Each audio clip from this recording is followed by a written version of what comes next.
Welcome to Family Business World. I'm your host, Dr. Dale Caldwell. Honored to have another amazing guest, Kyle Eisele, who is here from Coast Tile and Marble Supply. And Kyle, welcome. Thank you very much, Dale. I appreciate it. I'm really looking forward to this conversation because in addition to being part of a family business, you were a family business major. I'm actually teaching the family business management course at Fairleigh Dickinson University, and I run the Entrepreneurial Institute. So we have a lot to talk about when it comes to family businesses.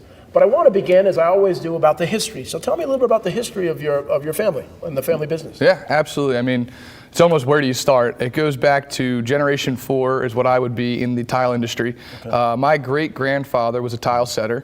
My grandfather had worked with his brothers underneath him, and eventually my grandfather decided that he wanted to go out on his own.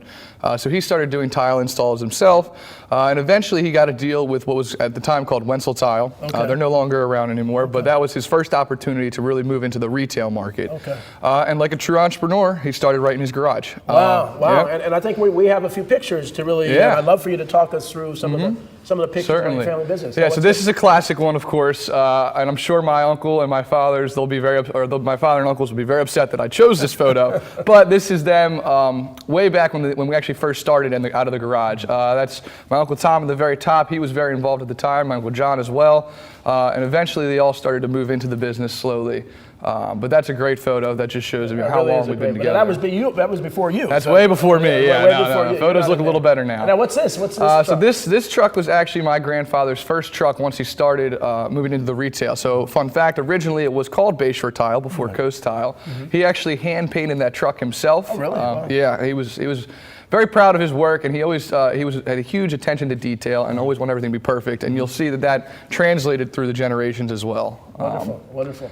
So this one's a unique one because that's actually my grandfather sitting on his father's truck. Oh my goodness. So that's a very old photo, but you'll see Joe H. Eisele's tile. That was way back, but tile stayed in the family for a very long time. Do you have any sense what year that was? Oh gosh, I probably wouldn't be able to. Probably in like the 40s. Nice. Yeah. That one's one of our newer. It was one of our newer trucks, so it got retired in the recent years. But that's my uncle driving it there. So you see that the logo stayed pretty similar. The lighthouse is one of our staples that we love. Emphasizes the shore. It's always stuck with us. Wonderful. So that's a great one. And then this is all of us today. We are up to about 24 of us in the Eisele's. Queen Bee standing right in the middle. My grandmother, she's really in charge of everything. And then my dad, my uncles, my aunts, everyone that was also on a vacation together. So, well, the pride, what I love is just the pride of families and family businesses. And people don't understand this is America. This is what made America. This is more than 60% of the employees and the businesses and the gross domestic product. And so, now tell me a little bit about you and your background. You're a dynamic guy, a young guy. So how did you get involved in all this stuff? Well, I mean, it started at a little bit more, obviously, in family businesses, you'll find that we all work at a young age in the family business. You can never get enough hands, obviously. So I grew up working at the shop, sweeping the warehouses, helping the guys out there loading tile, picking out the different things, eventually moving into the sales floor and all that during my summers, because I studied at St. Joseph's University, like you said. I majored in marketing and family business and entrepreneurship.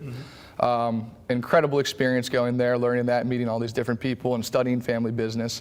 And in studying family business is when I really learned that I was like, this is really what I want to do. It's a great opportunity. I mean, it's so much fun every day. I mean, it has its ups and downs, like every family business. Right. But it's so much fun every day to just come in and work with your family. The jokes are funnier. It's a little more relaxed. So now while you were in school, you actually did consulting to family business. Part of St. Joseph's, a real big family business program. And so what did you learn as you consulted to other family businesses? So I worked with the Initiative for Family Business Entrepreneurship at St. Joseph's University, who helps other family businesses. A lot of times they would come in and they would speak to our classes, or when I was in meetings with the department, they would speak. And you get to see the whole spectrum of things. I mean, a lot of it boils down to communication issues. You'd have a lot of what we saw, ironically, was generation 2 wanting out. And it was generation 3 who was like, all right, how are we going to move into this? But generation 2 didn't want to give up what they worked for, and it is something that, and I have 2 companies of my own, and I can't imagine just being like, here, take this and run with it. because you put so many hours into it, and it's your baby for so long, that we learned through the consulting is really just navigating those conversations and how to properly be clear and transparent with what your intentions are for your generation, and then how you see the business going forward with the future generation and all of that. So the consulting, I mean, it was such an opportunity for us to see the dynamics that you see in all family businesses. Right. So, and again, I've been in management consulting for 20 years. I run the Fairleigh Dickinson University Entrepreneurship Institute, Rothman Institute, and as I said, teaching this family business management class. But communication is the fundamental. Every single problem boils down to a communication problem. Yep. It doesn't matter if it's financial or operational and so on. And the other thing is, I wrote this book on influence, and the influence and baggage sometimes creeps into it with the family, and we don't want to expose all the baggage. But again, and so you have things that happen when you were younger that still permeate into the business. Yeah. And so as you think about it, now tell me about the business. So what do you guys, what does your family do? And Right. Yeah. So we're Coast Tile and Marble Supply. So we are one of the larger retailers in South Jersey that specializes in tile, marble, stone, luxury vinyl tiles, and various mosaics as well. We deal with some small commercial work, but mostly residential on the shoreline. So we specialize specifically in like shore home designing. So like those larger beachfront homes has typically been where we've been kind of moving our way into. It's a unique market. Obviously, there's been so much construction and development on the shoreline that's really where we've kind of found our home in. So we do with the designing, the consulting on other aspects of the projects. And so and all that. Kitchen, bedroom, every aspect of the house, you do it all. You wouldn't believe the different things that some people, we do bar tops, cabanas, really? pool areas, mostly kitchens and baths and all those traditional things. But yeah, some people come in with unique projects, and we always can find a way to help them out. I'm always fascinated with those shows that, what was it, tanks, where they do the fish tanks unique, and then I'm sure you've seen, some things that are pretty extraordinary. Oh, absolutely. You'll see people come in and they'll put together this crazy combination where at first you're like, what are they doing? And then by the time you see the finished product, you're blown away. Right. So they're really some unique opportunities to use tile mosaics and different looks to create something beautiful. And so now your role in the company, now you do marketing, what kinds of things do you work on? It's very important in my family that everyone does everything as one of the family members. So I'll help out in the warehouse anytime that there's need about back there, checking in orders, breaking down trucks, anything like that. I'll work on the sales floor, helping other people pick out their tile, make their selections. And then I do a lot with the marketing end. I consult with our marketing firm on a lot of different aspects and trying to grow, because this is really the year that we want to try and take the next step. Our generation is really excited and looking forward to the future. We think the market's in good shape right now for us to try and take that next leap. So I work a lot in the business development of that as well. Well, and again, as talking to my audience, I've learned a lot on this show, and one of the things that's clear is that the firms, now you're fourth generation? Fourth generation industry, third generation at Coast Tile. And so what we've learned is that when the next generation is treated just like every other employee, where they learn that they don't have special privileges, they got to work, they got to know the business, that's when the succession works. I've seen so many times when there's privilege and the young people think, well, I don't have to do that. I'm the son of the owner. I'm the daughter of the owner. And it doesn't seem to last. So those who are listening, make sure that everyone is treated, and I know some instances you've seen on my show, some people were paid less than some of the other folks. But they knew that work and work ethic, and frankly, Kyle, I'll be very honest, I'm on a couple school boards, young people don't value work as much as they should. And really appreciate doing quality work. Right. And I'm sure, when you're hiring, how do you hire? You have to hire good people, and I'm sure you've had your challenges. How do you go about hiring people for the business? It's a great question. And you read it all the time. One of the most important things when you're looking to grow is having the right people on the ship before you start going. So that's something that we take very seriously. And luckily, over the years, we've built a reputation. Our churn rate is very, very low. We keep employees for a long time because we build a culture around a team aspect. We're not commission-based. None of that applies. And we focus on our employees being happy, very flexible with everything, all of their needs, because we know that when they're happy, they're going to be more productive, everybody's going to be more productive, and ultimately the customer is going to get a better experience when they come in. So we've had a lot of word of mouth. People will hear like, oh, Coast Tile's hiring, and then all of a sudden we'll get a rush of resumes and things like that. But then we also do actively look and seek opportunity, because we want to find the best talent out there in terms of the designing aspect or anything along those lines.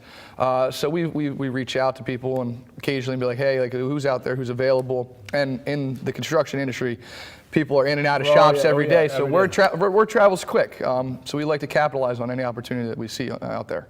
Well, and the other thing that's fascinating is that family, employees are treated like family. And so often, and again, as we talk, we'll talk a little bit about public policy, but so often people don't understand that, it's not that they're trying to take advantage. Instead, people, once you're in the business, once you do a good job, you become part of the family. And there are all sorts of undocumented things that they do that benefit employees. Absolutely. And so I don't know if you want to talk about some of the things that you do with your employees and. Yeah, I mean, we really focus on creating an environment where if you need to take off, I mean, as a family, my father and all the other owners, they would kick off early to go see one of my games, or a soccer game, or a football game, or baseball, or anything like that. So it's encouraged. It's not necessarily, oh yeah, you can go, but please go. Go check it, go be there and see those experiences, to have the same kind of an opportunity that an owner might have in terms of being able to take time off or come in a little later if something's happening or anything like that. To never create an environment where that would ever be an issue has been one way that we've really dealt with making them feel more like a family. And then honestly, we hang out outside of the work hours. Oftentimes we're having a barbecue or something. Everyone's invited. So we're all coming out, we're throwing cornhole, everyone's having a good time. And that creates an environment where you don't feel like you're just work colleagues, you're friends, and eventually you feel like you're family. And that's good business. See, and that's what people don't understand, is that you do that because you're a family and you do it, it's the right thing to do, but they become more loyal. Employees become more, and that's what gets me, is that some of these policies that coming from the federal and state and local governments, treat it as if you don't care about employees. But in fact, you care more about employees than you actually treat them better than state employees. In a lot of instances, yet they're putting these burdens on folks, which makes no sense. And so it's all about actually helping you become more successful. That's good for New Jersey. That's good for jobs. Absolutely. And we've got to begin to think about, how do we help these family businesses and small businesses become that much more successful? One of the things that I hope you'll join, we've actually started a small business poll in New Jersey, which is free, and so every 3 months we're surveying small businesses so we can give them a voice to begin to talk. Because one of the challenges we find is that on a lot of these policies, there'll be groups yelling and screaming over here, and they'll have crickets from the family businesses because you're out trying to survive. You don't have time to be lobbyists in Trenton because your margins are so slim. The other thing that's really important, and as opposed to kind of the online retail, is that more dollars stay in the community. They give back in the community. Can you talk about some of the things you've done in community involvement absolutely. and support? We love to get involved with the local high schools. Obviously, me and my sister went to a different high school than my brother, and then my cousins went to a couple other high schools. So we're a little spread out. So we like to give back to all the South Jersey high schools. We do a lot of work with like Egg Harbor Township High School, Cedar Creek, Absegami, Mainland, all the local high schools, donating back to their programs, like their Project Proms, all their different initiatives that they're taking on.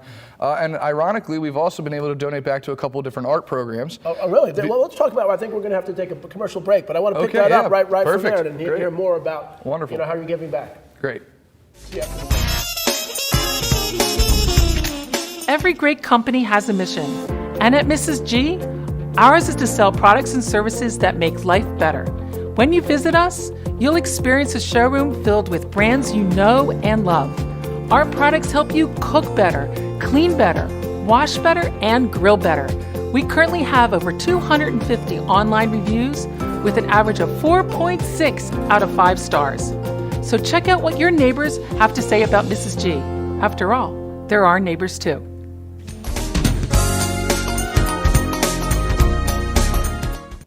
Welcome back to Family Business World. We're here with Kyle Eisele.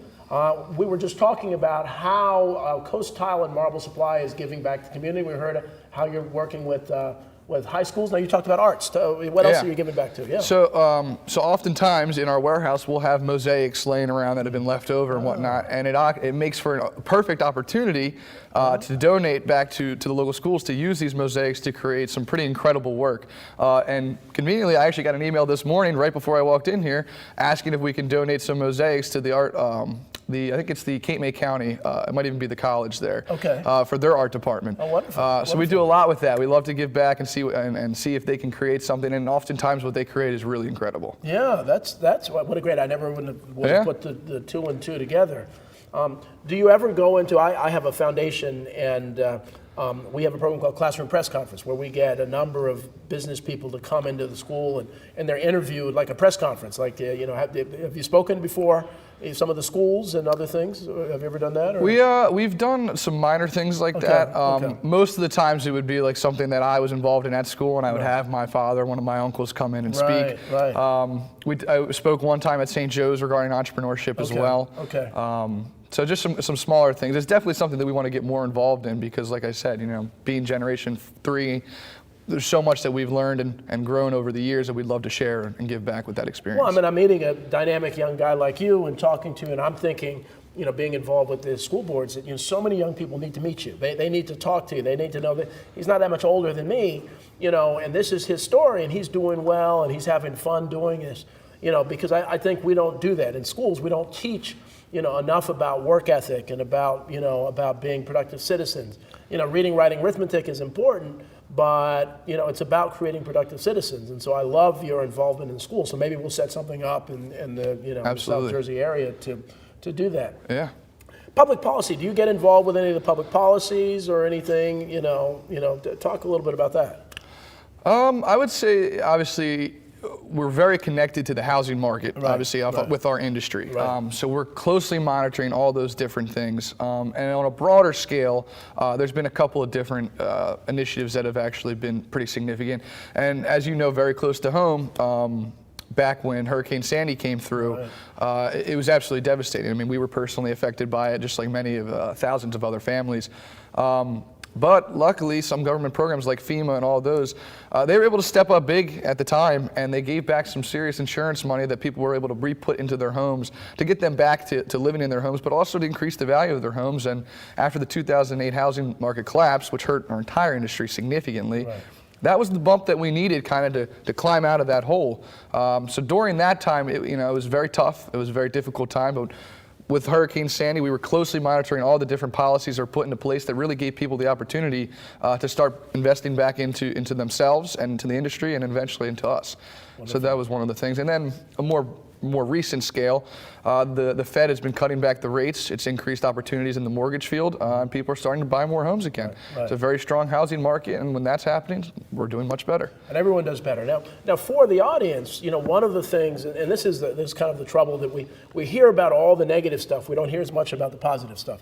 So if you're a homeowner and you want work done on your home, because I'm hearing so much about these fake contractors, these folks who's promised the world, say, give me half up front and then disappear on them. Right. How does this consumer protect themselves against, some scams like that if they're bringing people to their house? Well, you have any advice for folks? Yeah, absolutely. And I think one of the things that people never think to do, everyone is so quick to go to the internet, to Google. And I tell you, if someone's, savvy on the internet, you can advertise yourself in a way that you're not actually going to be behind the door. Right. It's surprisingly fake a lot websites, easier. Kind of fake websites Everything. and stuff. Absolutely. I mean, you just got to put out like an Instagram ad, and all of a sudden people are like, oh wow, this looks legit enough, and then you're out $5,000. Interesting. Go to the local shops. Right. Go to Coast Tile. Go to the local retailers. Go to any of these guys and say, who do you recommend? Right. I mean, being in the business, in the industry for 60 years, we've met and we know guys that do incredible work. Right. We know honest guys. We know guys that are going to be upfront and clear and transparent, and they're going to ultimately give you the best bang for your buck. And if you're going to be investing in your home, don't throw your money away. Spend the extra dollar to get it done right, because you're going to be seeing it. You're going to be living it every day.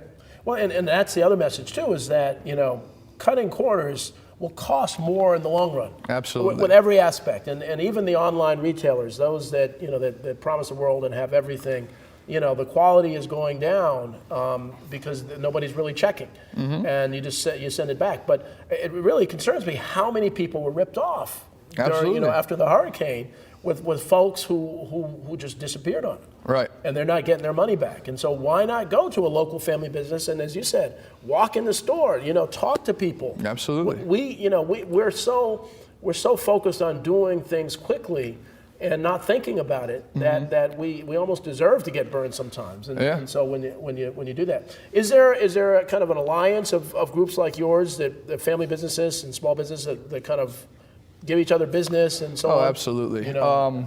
None of us are really handing out Home Depot's cards. Right.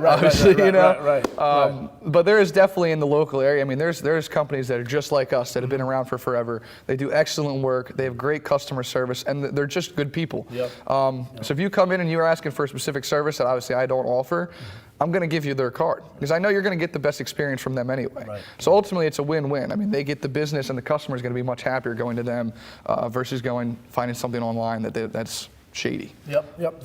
One of my questions is always, what keeps you up at night? What, as you look in the future and so on, what are some of the challenges that the business is facing? Like most businesses and industries, there's a lot of competition out there, and every day the competition grows more and more. As you had mentioned, the internet has always been an issue in our industry. People are selling online. They don't have the overhead that we have, so they can sell it for cheap, and they can sell you a pretty bad product, and you'll probably never be able to get in touch with them. Right. So that's always been something. We're not necessarily trying to compete with the big box stores either. That's not really where we've ever specialized in. You're not going to walk in and see someone at Coast Tile who has no idea what they're talking about. You might go to a box store and get someone who barely knows about the product. Right. We don't want that. We're not even trying to portray that or compete with those stores. We want to give you the best experience with the most product knowledge and really get the most out of your opportunity to turn your house into a home. So we're trying to move into more of that service-based, experience-based market, but it's a scary thing. It's uncharted waters there. So we're excited, but it keeps me up a little bit sometimes thinking about what's going to happen if we do this. I mean, you take a shot in the dark, you got to hope that you hit it. Yeah, no, it's great, and what you're doing and the way you go about business. Do you do much strategic planning as a family business to really think about the next 3 months, 6 months, 2 years? Absolutely. That's one of the things that we've been implementing in this past year is really, in the very beginning, right when I came out of college there, we ran an entire strategic analysis, internal, external audit, SWOT analysis, everything to see where we really stood in the market. Wonderful. And where we needed to position ourselves to go forward. What steps needed to be taken, action plans, document. And my uncles, they've been giving me a hard time, like, oh, you're keeping me late again tonight. I'm like, yeah, well, we're getting after it. So we do a lot of strategic planning. There's so many opportunities out there that if you just went out and you started it and you tried and you went for it and you go for it, and you'll see that you oftentimes will be surprised with how successful you can be by just going for it. Well, and again, you're a unique animal in that not only you have a college degree, but a college degree in family business management. You've done consulting. So I have 16 students in my class for this family business management. Is there a benefit in taking that class even if you aren't from a family business? If you're a student, absolutely. What are some of the benefits of just going to that kind of class? There's countless benefits, and it's a shame that there's only 16. It was the same at St. Joe's. It's a very small group of people, yeah. And it needs to be bigger because, and what I always told my advisors and everything, the unique thing about taking family business, it's one of the only majors that teaches you how to be an owner and not an employee. Right. And that's a totally different mindset. And it's the work ethic, it's everything like that you'll learn from that. And as we were talking about earlier, roughly 95% of companies are family owned, whether it's a big corporation that's family owned or someone small like us that's family owned. Learning those dynamics of how people interact and the chain of command and how to properly, navigate those waters is an incredible opportunity for you to really understand what's happening out there in the world. That's very well said. I love that. One of the few majors where you're learning to be an owner. That's right. Rather than an employee. Now, one of the other things too is a lot of family businesses. Now, you're more sophisticated than a lot. Don't do valuation. They really don't understand the value of the business. So many businesses, they want to sell and they sell, and the owner has to work 2 years because the only value of the business is the owner. All right. How do you do valuation, or what advice do you have for family businesses about valuing what they're really worth? One of the things that was told to me early on was that you need to kind of position your company so that it's ready to sell tomorrow. Right. One of the best strategies is to have your company, your books lined up, everything lined up so that if you needed to sell, you could sell tomorrow. Right. So when it comes to valuation, get your ducks in a row, know what you're worth and what you want to be worth. It's a great opportunity for goal setting. Right. And then it's important to also get the valuation. I mean, have someone come in, tell you what your company is currently valued at. How frequently should some company do that, do you think? There's a lot of opinions out there. And it depends obviously on where you're at in your generational succession planning and all that. Obviously with my generation just coming on, we're roughly around a year in the succession, like taking valuations and that, so we stay on top of where we're at, where we're heading, growth-wise. If you're obviously more just starting out, you probably don't need to do evaluations as frequently. But yeah, we're right around the 1 year mark, checking out, making sure. So one of the things, and again, I'm tapping into some of the knowledge you have that others, one of the other challenges is, so you're a parent, maybe you're first generation, second generation of family business. You have one daughter who works in the business. You have a son that doesn't work in the business. The son's having trouble, he's unemployed, and the urge oftentimes is to say, well, I'm going to give my son, because he's struggling, I'm going to give him more money, and the daughter's upset because I've been with the business the whole time. Absolutely. How do you deal with that? And this will be our last. Unfortunately, we could talk for an hour. But yeah, you've seen those, you've consulted. What is your advice in that kind of situation? This is the favorite topic when you're talking about family business. How do you pay out the one who's not involved? And this is one that nobody ever agrees on either. And the problem is it is your son. So you're not going to leave him to hang out to dry. But you do, as an owner, and what we learned is that you need to be fair, because if you're unfair, your star employee, your daughter who is in the business, she's not going to want to do as what she was doing before. She might not work as many hours or do the things that she did. So you can't undercut yourself by being so charitable to one person. So being fair is the most important part. And we see it every day. I mean, my grandfather believes that everybody should be involved in the business, whether they're working or not. And that's one of the values that he had. And if that's the value that he had, then we're all on board with it, So you got to be, everyone's got to be on the same page regarding it, but you do need to be fair. Perfect. Kyle, well, thank you very much. This has been a great show. Wonderful time. And thank you good very luck, much. and I look forward to visiting your place. Absolutely. So take care. See you next week on Family Business World.